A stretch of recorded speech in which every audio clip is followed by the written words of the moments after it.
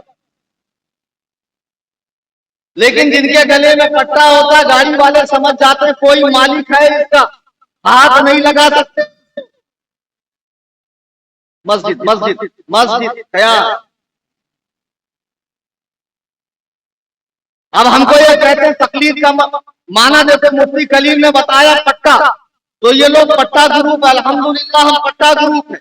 جیسے یہاں بنا پٹے والوں کو بی ایم سی کی گاڑی، ٹی ایم سی کی گاڑی اٹھا کے گاڑی میں بھرتی ہے اور لے جا کر چھوڑ دیتی ہے شیلٹر ہوم کے اندر بے پیرے لوگوں کو۔ لیکن جن کے گلے میں پٹا ہو سمجھ جاتے ہیں اس ڈاگ کا کوئی مالک ہے، اس کا کوئی اونر ہے، اس کو ہاتھ لگانے میں خیریت نہیں ہے۔ کل قیامت کے میدان میں جب سب جمع ہوں گے تو حنفیت کا پٹا ہمارے گلے میں ہوگا، فرشتے سمجھ جائیں گے یہ امام والا ہے، یہ پیر والا ہے، یہ بے پیرا نہیں ہے۔ بے پیروں کو ٹھوسا جائے گا اندر تو پٹا لگائے رکھو۔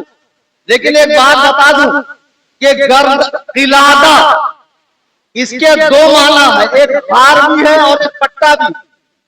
جب یہ معنی جانور کے لیے کیا جائے تب ہوتا پٹا، انسان کے لیے کیا جائے تو ہوتا ہار۔ حضرت عائشہ کی حدیث ہے کہ اس کا ہار گم ہو گیا تھا۔ حدیث میں لفظ قلادہ ہی ہے۔ ہم چونکہ انسان ہیں اس لیے انسانوں والا معنی کرتے ہیں، اور آپ کی کچھ حرکتیں ہمیں پتہ ہے کیسی ہے۔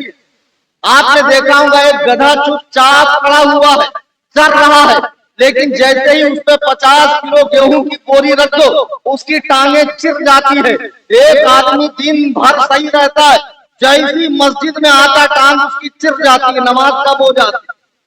اب بتاؤ جانور کو گدھے کے پیٹ میں 50 کلو گیہوں کی بوری رکھ دو لے کر چلے گا، سر پہ چھٹا پر 50 گرام رکھیں گے پھینک دے گا۔ یہی حالت ان کی ہے، آپ سر پہ ٹوپی پہنا دو فوراً نکال دیں گا۔ اور بتا دوں آپ کے جانور ہونے کے بارے میں، یہ مسجد کے امام صاحب ہیں، راغوڑی والوں، نہ یہ آسمان سے آئے، نہ ان کو جبریل چھوڑ گئے، نہ ان کا انتخاب اللہ نے کیا، نہ رسول اللہ نے کیا، ان کا انتخاب راغوڑی کے کمیٹی والوں نے کیا ہے۔ اور جب تک کمیٹی والے چاہیں گے امام صاحب رہیں گے، جہاں کمیٹی والوں کی سرک گئی امام صاحب کا بوریا۔ لیکن اسی امام کی فضیلت سنو، یہ امام نماز پڑھا رہا ہے، آپ نماز کے اندر آئے، امام صاحب قیام میں ہے، آپ نے قرآن کی آیت پڑھی فَاسْتَبِقُوا الْخَيْرَاتِ، نیکیوں میں آگے بڑھو، بقراتی کر کے آپ رکوع میں چلے گئے، کیونکہ قرآن میں ہے فَاسْتَبِقُوا الْخَيْرَاتِ، نیکیوں میں آگے بڑھو۔ اللہ کے نبی فرماتے ہیں جو امام پر سبقت کرے، امام سے آگے بڑھے، کل بروز محشر اسے گدھے کی شکل میں اٹھایا جائے گا۔ ذرا سوچو، جس امام کا انتخاب اللہ و رسول نے نہیں کیا ہے، امت کے اجماع نے نہیں کیا ہے، محدثین مفسرین نے نہیں کیا ہے، کمیٹی والوں نے کیا ہے، اس امام سے آگے بڑھنے پر گدھے بنا کر اٹھائے جاؤ گے۔ اور جس امام اعظم ابو حنیفہ کو اللہ نے امت کا امام بنایا ہے، رسول اللہ نے امت کا امام بنایا ہے، جس پر 1300 سال سے پوری امت کا اجماع ہے کہ یہ امام المسلمین ہے، جو ان کا مخالف ہو قیامت میں وہ کیا حال میں اٹھے گا۔ تقلید کہتے ہیں عقیدت کا ہار، عقیدت کا پٹا گلے میں ڈالنا۔ اب آئیے تقلید کی کا معنی یہ ہے کہ بڑے کی بات کو دلیل پوچھے بغیر مان لے۔ وہ کیا دعوت دے رہے ہیں؟ تحقیق کرو۔ ہم کیا کہہ رہے ہیں؟ تقلید کرو۔ ہم کہہ رہے ہیں پیچھے چلو، کیونکہ آپ ہی پڑھا ہوئی اہدنا الصراط المستقیم، اللہ چلا ہمیں سیدھا راستہ، صراط الذین انعمت علیہم، ان کا راستہ جن پر تیرا انعام ہوا، غیر المغضوب علیہم ولا الضالین، ان کا نہیں جن پر تیرا غضب اترا۔ اب تقلید کی بھی دو قسمیں ہیں، ایک ہے تقلید محمود اور ایک ہے تقلید مذموم۔ تقلید محمود یعنی دین میں بڑے بزرگوں کی تقلید کرنا جو ہم کرتے ہیں، لیکن ان سے دلیل نہ پوچھنا، ان پر اعتبار کرنا چونکہ وہ حدیث و قرآن کے زیادہ جاننے والے، اور ایک ہے تقلید مذموم، یعنی برائی میں کسی کی تقلید کرنا یا ایسے کی تقلید کرنا جس کے پاس دلیل ہی نہ ہو، تو ہم تقلید تو کرتے ہیں، تقلید شخصی ہی کرتے ہیں، لیکن تقلید محمود کرتے ہیں۔ جیسا قرآن نے کہا کہ اللہ چلا ہم کو سیدھا راستہ، ان کا جن پر تیرا انعام ہوا، یہ ہے تقلید محمود۔ غیر المغضوب علیہم ولا الضالین، ان کا نہیں جن پر تیرا غضب اترا، یہ ہے تقلید مذموم۔ اب جب تقلید کی تعریف اور تقلید کا آپ نے تقلید کی قسمیں سمجھی، اب آئیے میں آپ کو تقلید کی حقیقت بتاؤں۔ جو لوگ نئے نئے غیر مقلد بن رہے ہیں، میں ان سے گزارش کروں گا، میں آپ کا دشمن نہیں ہوں، میں آپ کا خیر خواہ ہوں، مجھے آپ سے لگاؤ ہے، کیوں کا جہنم کے کی آگ مول لے رہے ہو؟ اللہ کے لیے بات کو دونوں طرف سے سنو اور سنجیدگی کے ساتھ سنو کہ کون تمہاری بھلائی چاہتا ہے، مقصود ہے اس بزم میں اصلاح مقاصد، نشتر جو لگاتا ہے وہ دشمن نہیں ہوتا۔ حقیقت تقلید کیا؟ اصل میں اطاعت صرف اور صرف اللہ و رسول ہی کی کرنی ہے، کسی اور کی نہیں کرنی ہے۔ یہ میں بھی کہہ رہا ہوں، پھر کہیں گے مولانا یہی بات تو ہم بھی کہہ رہے ہیں۔ آپ بہت کچھ ہضم کر جاتے ہیں، سیدھے مادر سمجھ کے پی جاتے ہیں، میں تفصیل بتا رہا ہوں۔ اصل اطاعت صرف اور صرف اللہ و رسول کی ہے، رسول کی بھی اس لیے کہ رسول نے اللہ کے احکام کو، اس کے قوانین کو اپنے اقوال و افعال سے اس کی ترجمانی کی ہے، اس لیے نبی کی پیروی کرنی، چونکہ نبی خدا کے رسول ہیں، اس کے حلال کردہ کو حرام کردہ کو بتانے والے ہیں، اس لیے رسول کی تقلید کرنی ہے۔ اب دین میں کیا حلال ہے، کیا حرام ہے، کیا جائز ہے، کیا ناجائز ہے، کیا فرض ہے، کیا واجب ہے، کیا دین ہے، کیا بے دینی ہے، یہ سمجھنے کے لیے خالصتاً اللہ و رسول کی اطاعت کرنی، ان کے علاوہ کسی کو مستقل بالذات مطاع یعنی اطاعت کے قابل اگر سمجھے تو ہمارے نزدیک وہ بھی خارج اسلام ہے، دین سے باہر۔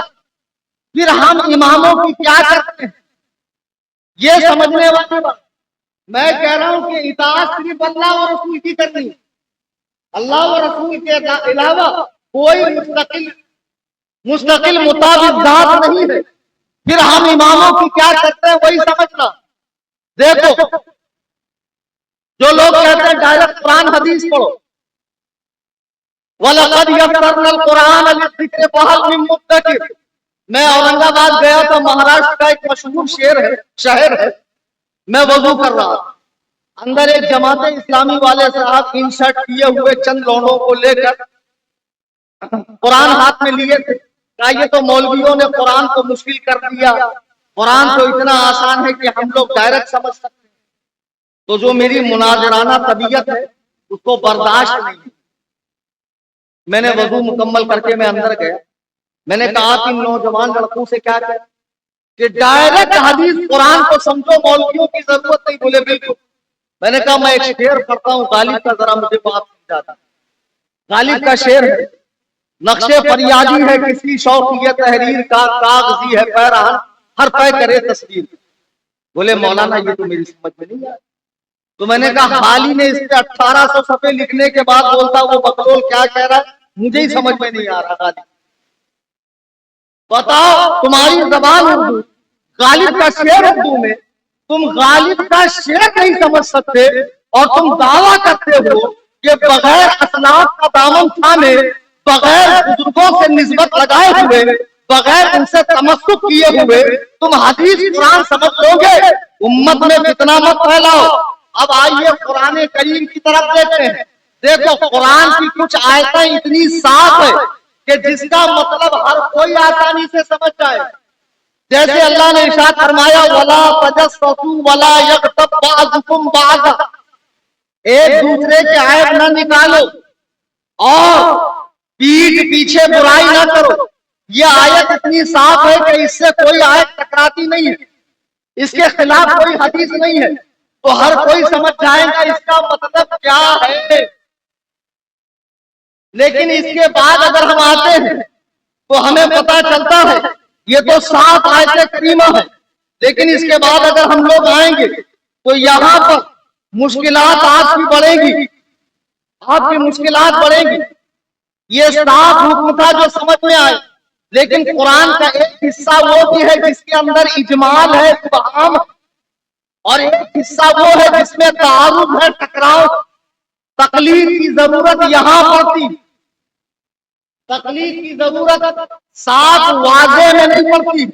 جہاں ابہام ہو، اشکال ہو، تعارض ہو، ایک سے زیادہ معنی کا احتمال ہو، وہاں پر تقلید کی ضرورت۔ آیت دیجیے آپ کہ اس کا مطلب بتاؤ کیا۔ میں آیت کریمہ آپ کو بتا رہا ہوں، یہ سورہ بقرہ کی آیت نمبر 288۔ وَالْمُطَلَّقَاتُ يَتَرَبَّصْنَ بِأَنفُسِهِنَّ ثَلَاثَةَ قُرُوءٍ۔ اللہ طلاق والی کے بارے میں فرما رہا ہے کہ طلاق والی اپنے آپ کو 3 قروء تک روکے، یعنی جب طلاق ہو گئی تو 3 قروء تک رک جائے۔ جب 3 قروء ہو جائے تو اس کے بعد وہ کسی سے نکاح کرنے میں آزاد۔ اب غیر مقلدوں سے پوچھو قروء کا مطلب کیا؟ قروء کے 2 معنی عربی میں ہے، مفتی صاحب سے پوچھیے۔ ایک معنی حیض ہے، ایک معنی بہت پاکی ہے۔ یہاں کون سا معنی مراد؟ یعنی ایک عورت کو طلاق دی، کل اس کو حیض آ گئے، تو اب جیسے ہی 3 حیض ہو گئے وہ نکاح سے باہر نکل گئی۔ لیکن مفسرین کی ایک جماعت کہتی ہے کہ یہاں طہر مراد ہے خون سے، یعنی جیسے ہی حیض سے وہ پاک ہو گئی تو ایسے جب وہ 3 بار پاک ہو جائے گی تب وہ نکاح سے باہر نکلیں گی۔ تو جہاں پر قرآن میں اجمال ہے وہاں پر آپ کا دماغ کام نہیں کرے کہ یہاں کون سے معنی لیے جائے۔ اب میں آپ سے قرآن کا ظاہری ٹکراؤ بتاتا ہوں۔ سورہ مزمل کی آیت نمبر 20 اللہ فرما رہا ہے فَقْرَؤُوا مَا تَيَسَّرَ مِنَ الْقُرْآنِ۔ نماز میں جتنا آسان ہو قرآن پڑھو، یہ نماز کے بارے میں آئے۔ اس کے پہلے کی آیتیں آپ دیکھ لیں سورہ مزمل کی نماز کے بارے میں، جہاں سے آسان ہو قرآن پڑھو۔ اب اللہ قرآن میں کہہ رہا ہے کہ نماز میں جہاں سے قرآن آسان ہو پڑھو۔ اور سورہ اعراف کی آیت نمبر 204 میں اللہ فرما رہا ہے وَإِذَا قُرِئَ الْقُرْآنُ فَاسْتَمِعُوا لَهُ وَأَنصِتُوا لَعَلَّكُمْ تُرْحَمُونَ۔ جب قرآن پڑھا جائے تو کان لگا کر خاموشی سے سنو تاکہ تم پر رحم کیا جائے۔ قرآن کہہ رہا نماز میں قرآن پڑھو، قرآن کہہ رہا نماز میں خاموشی سے قرآن سنو تو کیا کیا؟ آئی سمجھ میں کچھ بات کہ نہیں سمجھ میں؟ بھاری ہو گیا اسی لیے جو ہے بات کے سمجھ میں سمجھیے نہیں سمجھنے کا نتیجہ ہے کہ آج لوگ غیر مقلدیت کے ہتھے چل رہے ہیں اور کہتے ہیں ہمارے علماء علمی بیان کرتے ہی نہیں، اور کر لو تو آپ کو نیند آتی، آپ کے پلے نہیں پڑتا، درود پاک پڑھے اللہ۔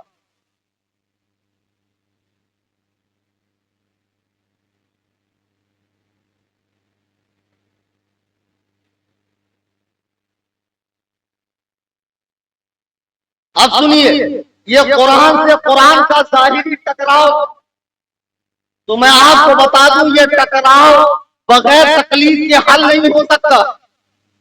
اب حدیث پاک دیکھیے، اللہ کے نبی فرماتے من کان لہو امام فقرات الامام لہو قرات، جس کا کوئی امام ہو امام کی قرات اس کی قرات، یعنی امام نے پڑھ لیا تو آپ کو پڑھنے کی حاجت نہیں۔ صحیح حدیث اور بخاری کی حدیث ہے لا صلاۃ لمن لم یقرأ بفاتحۃ الکتاب، اس شخص کی نماز نہیں ہوتی جس نے سورہ فاتحہ نہ پڑھی۔ اب بعض لوگ کہیں گے یار رسول اللہ کبھی کہہ رہے ہیں امام کا پڑھا ہوا کافی ہے اور کبھی کہہ رہے ہیں کہ اس کی نماز ہی نہیں ہوتی جس نے سورہ فاتحہ نہ پڑھی۔ اس میں سے صحیح کیا ہے؟ لوگ خود تحقیق کرنے کی چکر میں پہلے فقہ کو تو چھوڑ دیا، اب حدیث کو چھوڑ کر اہل قرآن بنتے ہیں اور وہی قرار نہیں آتا ہے